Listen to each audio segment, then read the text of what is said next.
secrétaire général et président Tollem appelle à la solidarité lors du lancement de la campagne de soutien en faveur des sinistrés du typhon Yagi. Le Premier ministre Phạm Minh Chính s'est rendu dans la province de Bắc Giang pour superviser les efforts de sauvetage et de secours dans les zones gravement inondées. Le secrétaire général et président du Laos, Thongloun Sisoulith, a entamé ce mardi une visite d'État au Vietnam dans le but de renforcer le partenariat bilatéral.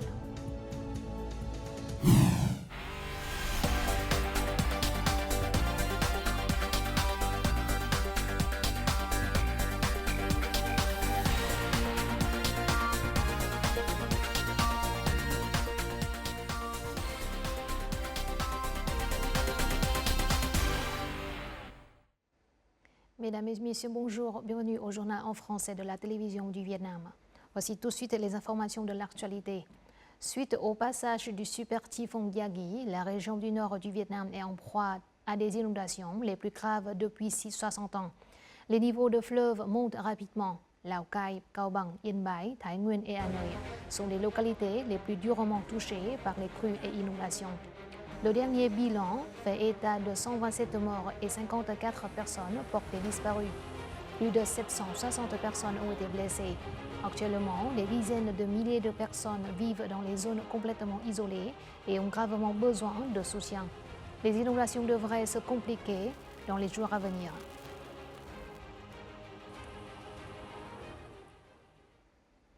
Ce mardi après-midi, à Hanoï, le comité central du Front de la Patrie du Vietnam a organisé la cérémonie de lancement du soutien pour les personnes touchées par le typhon Yagi en présence du secrétaire général du parti et président Tollem. Le super typhon et les crues ont eu de graves conséquences dans la région du Nord. Alors que les ressources budgétaires sont encore limitées, le comité central du Front de la Patrie fait appel au soutien des compatriotes vietnamiens dans le pays et à l'étranger. Des organisations sociales, des entreprises, des bienfaiteurs et des étrangers vivant et travaillant au Vietnam. De concert avec le parti et l'État vietnamien, tout le soutien est nécessaire pour venir en aide aux sinistrés et restaurer rapidement la production et la vie des gens. Lors de la cérémonie de lancement, plus de 407 milliards de dong ont été collectés. Le Premier ministre Phạm Minh Chính s'est rendu aujourd'hui dans la province de Bắc Giang pour superviser les efforts de sauvetage et de secours après le super typhon Yagi. Bắc Giang est l'une des localités les plus gravement frappées par les inondations. Phạm Minh Chính est venu conforter les sinistrés dans la commune de Vân Hà, cité municipale de Việt Yên, province de Bắc Giang. Les maisons de cette commune sont submergées par les eaux de crue et la rivière continue de déborder. Le chef du gouvernement a insisté sur l'évacuation rapide des résidents, la distribution des fournitures essentielles. Phạm Minh Chính a aussi exhorté Bắc Giang à équilibrer les efforts de rétablissement après la catastrophe avec le maintien de l'activité économique, en particulier dans les zones industrielles, car la province est un pôle industriel clé dans le nord du Vietnam. Une crue soudaine survenue tôt ce matin a tué 15 personnes dans le village de Lang Nu, district de Bảo Yên, province de Lào Cai. Selon les premières informations, cette crue entraînant des glissements de terrain a enseveli un village de 35 ménages. Les forces de secours ont secouru 10 personnes. Plus de 100 personnes sont toujours portées disparues.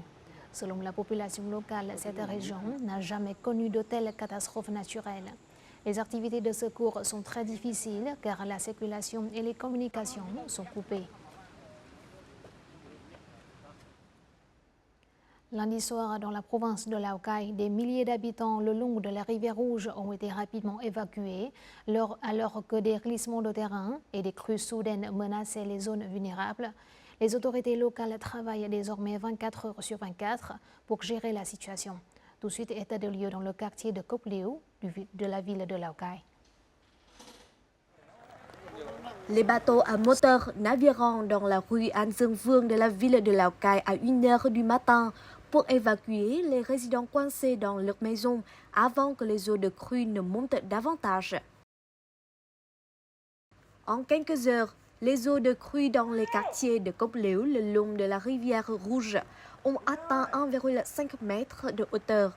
De nombreux habitants n'ont pas pu évacuer à temps et ont dû utiliser des lampes de poche pour se signaler aux équipes de secours.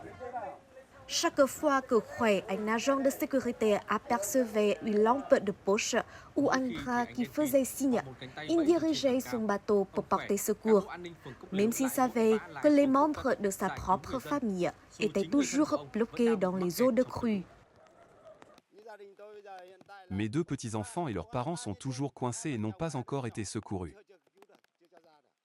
Lundi soir et tôt mardi, des centaines de policiers, de soldats, de forces locales et de fonctionnaires administratifs du gouvernement central et de la province de Lào Cai ont travaillé sans relâche pour évacuer les habitants des zones situées le long du fleuve Rouge. Luttant contre de fortes pluies et la montée des eaux, Tưởng et son équipe sont restés déterminés pour s'assurer que chaque personne soit sortie en toute sécurité de la zone dangereuse. Nous avons secouru des gens depuis tôt le matin, plus de 100 voyages jusqu'à présent. Nous sommes à court d'essence et personne n'en vend en ce moment. S'appuyant uniquement sur des bateaux à rames, les autorités ont réussi à évacuer des milliers d'habitants piégés dans les eaux de crue, dans les quartiers de Cốc Lếu et de Phố Mới pendant la nuit. Nous avons sous-estimé la montée des eaux. Le soir, elles étaient beaucoup plus hautes, alors j'ai appelé à l'aide. Les sauveteurs ont été fantastiques et nous leur en sommes très reconnaissants.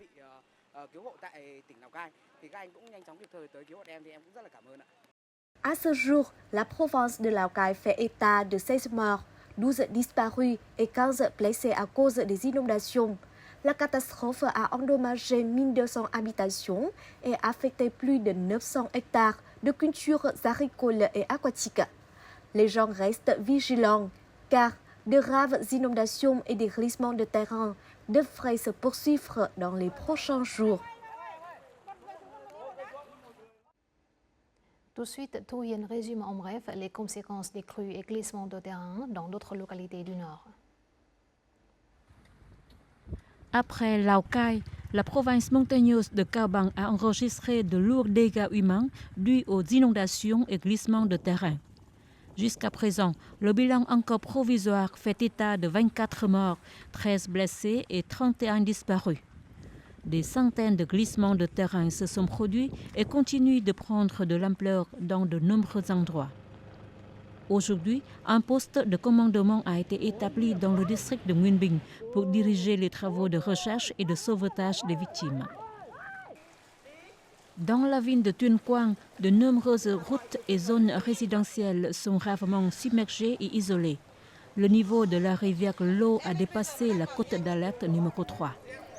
Actuellement, à Tuyên Quang, les zones encore inondées comprennent la ville de Tuyên Quang, le district de Na Hang, le district de Hàm Uyên et le district de Chiem Hoa. Les forces de secours sont disponibles 24 heures sur 24. Les autorités locales donnent la priorité à l'évacuation des personnes âgées, des enfants et des biens hors des zones dangereuses et profondément inondées. Depuis 16 ans, jamais les eaux de la rivière Rouge ne sont montées aussi haut et aussi vite. À Hanoï, des milliers de personnes le long de cette rivière ont été évacuées en urgence. Près de 100 soldats ont été mobilisés pour aider les gens à déplacer les meubles et les fournitures nécessaires. La municipalité de Hanoï exige que la sécurité des gens soit la priorité absolue. À partir de 15 h cet après-midi, la traversée du pont Long Bien a été interdite. 100 000 policiers de nombreuses localités sont mobilisés pour répondre au typhon Yagi. Leur mission est d'évacuer les habitants des zones inondées vers des endroits sûrs et de les aider à stabiliser rapidement leur vie. Dans le district de Luang Sơn, province de Hoa Binh, par exemple, pendant la nuit, une équipe de 15 officiers de la police a passé plus d'1 heure pour sauver une femme enceinte de 6 mois, coincée dans les eaux de crue. La police a également réglé la circulation et émis des avertissements concernant les zones dangereuses. Dans de nombreuses parties des villes de Thái Nguyên et de Yên Bái, le niveau de l'eau a considérablement augmenté, laissant certaines zones profondément submergées. Pendant de nombreuses heures, les policiers ont pataugé dans la pluie et les inondations pour aider les personnes coincées dans les zones profondément inondées à se rendre dans les endroits plus sûrs. En cette période difficile, la volonté et la solidarité du peuple vietnamien sont encore plus fortes. Tout le monde est toujours prêt à aider les habitants touchés par les inondations. État de lieu dans la province de Thái Nguyên. Ces personnes viennent de s'échapper de la zone inondée du quartier de Quang Vinh, ville de Thái Nguyên. Cette maison et tous ses biens ont été immergés dans l'eau. Un hôtelier leur a fourni un hébergement gratuit jusqu'à ce que les eaux se retirent.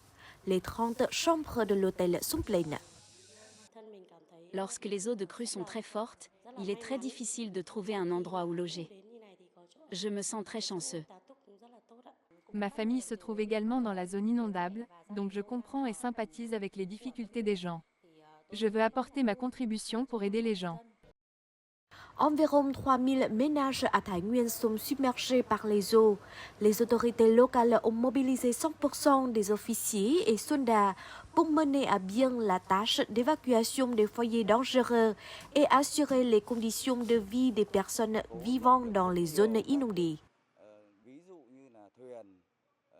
Nous avons reçu beaucoup d'aides de groupes de bénévoles, notamment des bateaux, des gilets de sauvetage, de la nourriture et des boissons. Les forces de secours dans les zones inondées sont très actives. Bien que la nourriture et les provisions soient prêtes, dans les zones inondées le long de la rivière, l'eau coule rapidement et des pannes d'électricité sont généralisées. Par conséquent, atteindre les ménages dans de nombreuses régions se heurte à de nombreuses difficultés. Sans oublier que le nombre de personnes piégées dans les inondations est encore assez important. Par conséquent, outre la police et les forces militaires, de nombreuses personnes se sont également portées volontaires pour participer au transport de fournitures vers les zones inondées.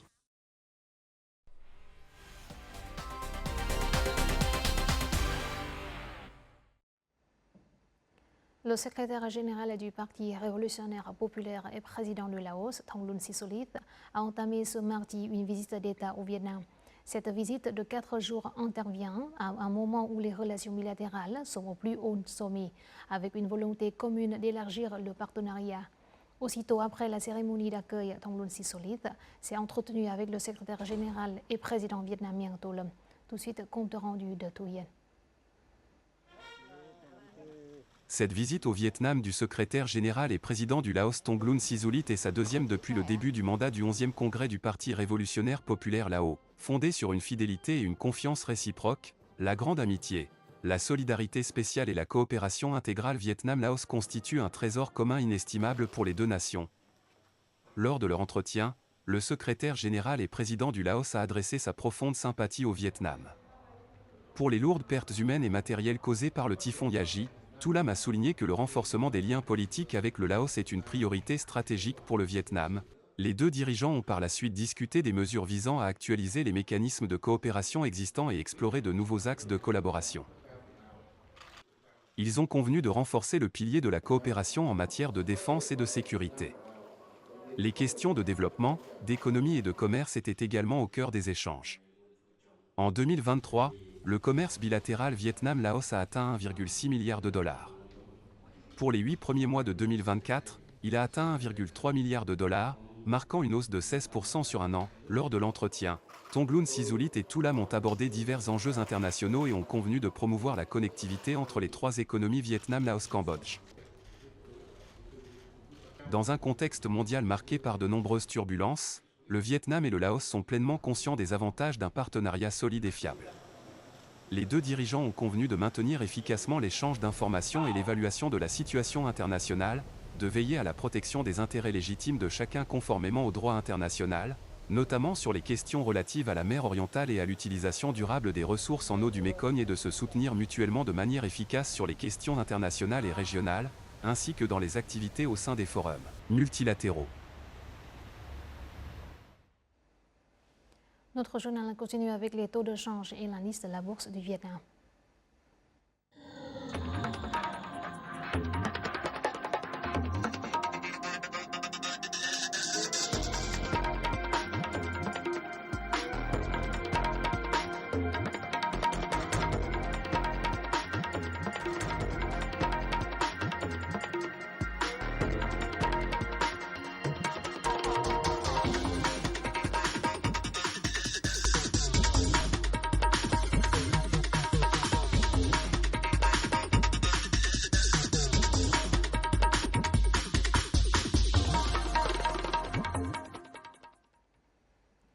Ces dernières années, de nombreuses localités ont déployé des modèles pour aider les ménages des zones difficiles, montagneuses et frontalières à échapper à la pauvreté de manière durable.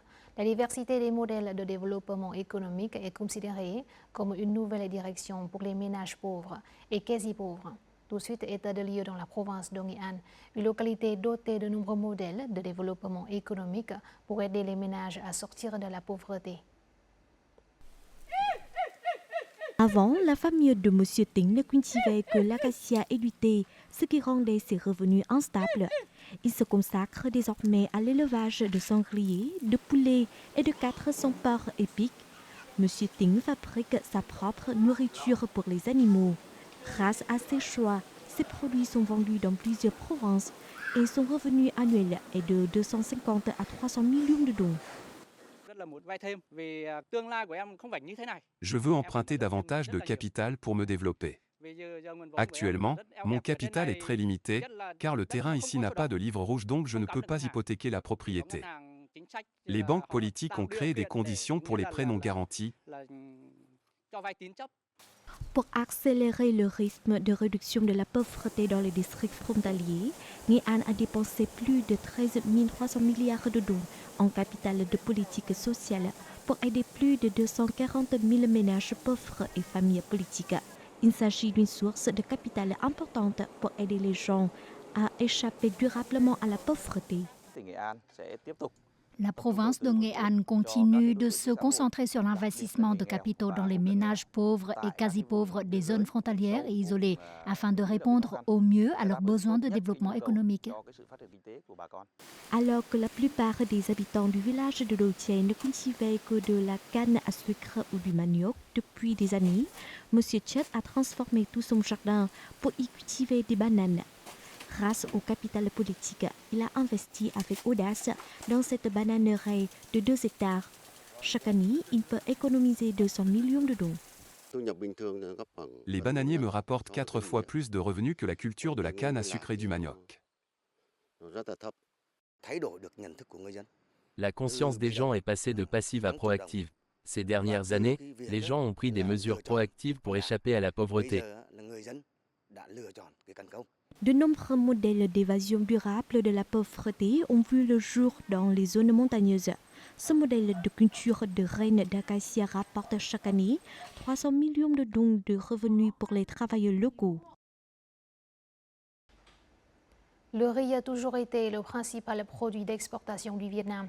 Au cours des 8 premiers mois de l'année, le Vietnam a exporté plus de 6 millions de tonnes de riz, avec un chiffre d'affaires de plus de 3,7 milliards de dollars. C'est une hausse de près de 21% par rapport à la même période de l'an dernier. L'opportunité d'augmenter à la fois la production et la valeur des exportations du riz vietnamien est encore très grande. Reportage réalisé dans le delta du Mekong. Pour livrer rapidement les commandes de fin d'année, cette usine doit transformer 200 tonnes de riz chaque jour. Le marché est de plus en plus dynamique en fin d'année. Récemment, le Vietnam a remporté 7 appels d'offres avec l'Indonésie pour 185 000 tonnes de riz. La quantité livrée a donc été assez bonne. Les Philippines achètent également du riz vietnamien. Les Philippines ont récemment réduit la taxe sur les importations de riz de 35% à 10%. Cela a créé un signal positif pour le riz vietnamien. Les réductions de l'offre et l'augmentation de la demande ont fait grimper les prix à l'exportation du riz vietnamien. Selon les entreprises rizicoles du delta du Mekong, par rapport au début de ce troisième trimestre, les prix du riz ont augmenté de 50 à 70 dollars et se situent entre 630 et 650 dollars la tonne. Quant à la récolte automne-hiver, elle n'a pas été bonne. Cela créera les conditions nécessaires pour maintenir les prix du riz à l'exportation à un niveau élevé. Actuellement, le prix d'une tonne de riz parfumé exporté vers l'Europe dépasse les 1000 dollars. Au cours des 8 derniers mois, alors que la production de riz à l'exportation a augmenté de moins de 5% par rapport à la même période de l'année dernière, le chiffre d'affaires a dépassé plus de 20%. Se concentrer sur l'exploitation des opportunités et conquérir de nombreux marchés avec des produits de haute qualité est une orientation durable pour l'industrie rizicole du Vietnam.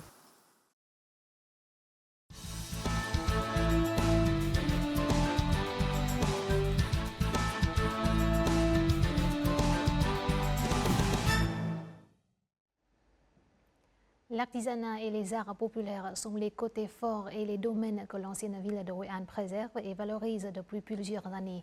La ville compte 5 villages de métiers traditionnels avec une cinquantaine d'artisanats, dont la menuiserie, la poterie, la fabrication de lanternes, la confection et la maroquinerie. Dans l'espoir de préserver et valoriser ce trésor culturel, plusieurs jeunes de Hue An pratiquent eux-mêmes cet art traditionnel et les enseignent aux visiteurs. Rencontrons quelques-uns d'entre eux dans le reportage qui suit. Niché dans les rues animées de Hue An, Som Thu Kong, où le village artisanal n'est pas seulement un lieu de vente des produits artisanaux typiques de Hue An, mais offre également aux visiteurs la chance de découvrir l'artisanat vietnamien d'une manière différente.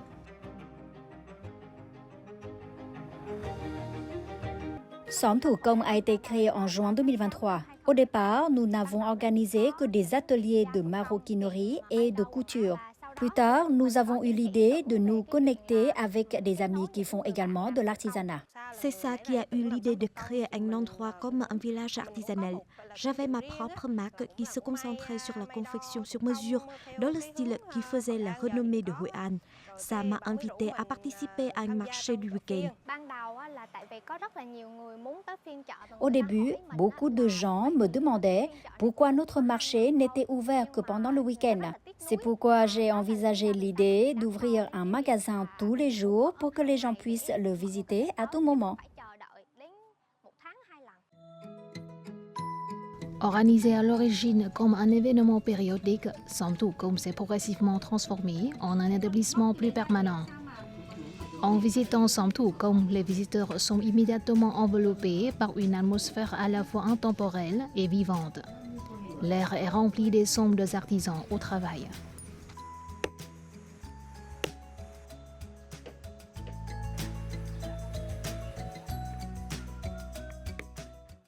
À Som Thủ Công, nous proposons actuellement 7 ateliers. Le premier consiste à fabriquer des articles en cuir faits à la main. Le deuxième est la sculpture sur cuir.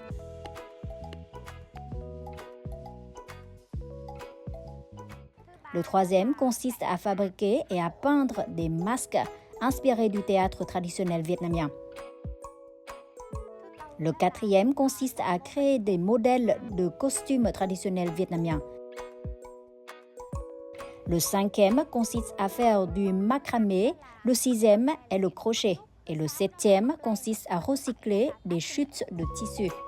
Nos ateliers ne se limitent pas à la fabrication d'un objet. Nous partageons également les histoires qui se cachent derrière chaque objet fait à la main.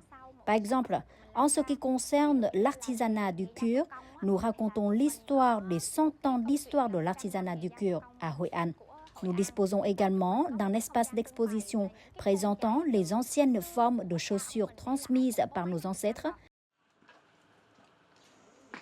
À Som Thu Kong, certains ont étudié la mode, d'autres perpétuent les métiers traditionnels familiaux. Ils se sont réunis à Som Thu Kong pour ouvrir des ateliers qui accueillent quotidiennement des visiteurs. Certains font du crochet, d'autres brodent, d'autres encore cousent. Les artisans d'ici produisent des superbes articles de mode faits main, perpétuant ainsi le flux culturel de Hue An. Lorsqu'on lance quelque chose de nouveau, le profit n'est pas la première chose qui vient à l'esprit. Cependant, ce que nous désirons le plus, c'est fabriquer des objets faits à main et les partager avec de nombreuses personnes. Hue An a vraiment besoin de successeurs qui chérissent cet artisanat traditionnel. Honnêtement, des gens comme Misa, Mok et d'autres membres de Som Thu Kong sont des successeurs précieux car ils ont le désir de préserver l'artisanat transmis par leurs ancêtres. Dans un monde de plus en plus dominé par la production de masse, Som Thu Kong témoigne de la valeur durable de l'art fait main. C'est un endroit où le temps ralentit, permettant aux visiteurs d'apprécier la beauté des choses faites avec patience, soin et amour. C'était la première fois que j'apprenais à couper et coudre du cuir. C'est une expérience très intéressante. Hoi An est une belle ville. Le paysage ici est magnifique. Ce qui rend Hoi An spécial, c'est la communauté ici. Il y a beaucoup d'étrangers et de touristes et les gens ici sont très gentils et généreux. Je suis déjà allée à Som Thu Công, mais c'est la première fois que je participe à un atelier. J'aime la façon dont les gens d'ici, dotés de nombreux talents différents, sont prêts à partager leurs connaissances avec les autres. Mais surtout, ils se soutiennent toujours. Je pense que Hoi An a une âme particulière. Je ne sais pas comment le décrire, mais je pense que d'autres villes du monde doivent développer des métiers traditionnels pour attirer à la fois les étrangers et les locaux. Mais Hoi An a toutes ces choses. Hoi An est un joyau du Vietnam. Au-delà des rues pittoresques et de l'architecture historique, Som Thu Công invite les touristes, en particulier les étrangers, à s'immerger plus profondément dans le tissu culturel de Hoi An. Les expériences immersives offertes par Som Thu Công contribuent à promouvoir et à préserver l'artisanat traditionnel de l'ancienne ville, favorisant une appréciation et une compréhension plus profonde parmi les visiteurs internationaux.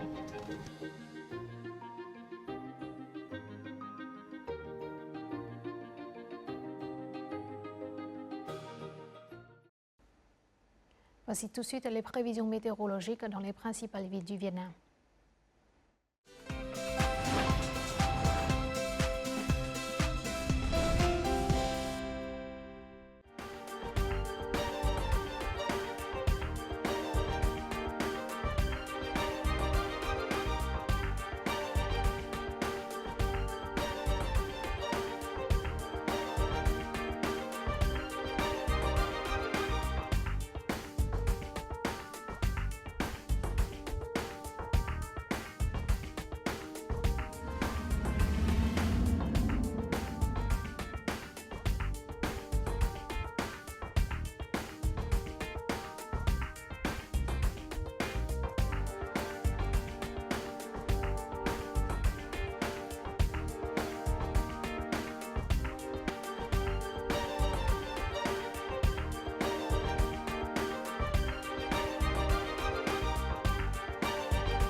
C'est la fin de notre journal francophone. Merci de votre attention. Afin de regarder en ligne les émissions de la chaîne VTV4, veuillez consulter le site web apparu à l'écran. Vous pouvez aussi télécharger l'application VTV Go sur App Store ou Google Play. Au revoir et à la prochaine.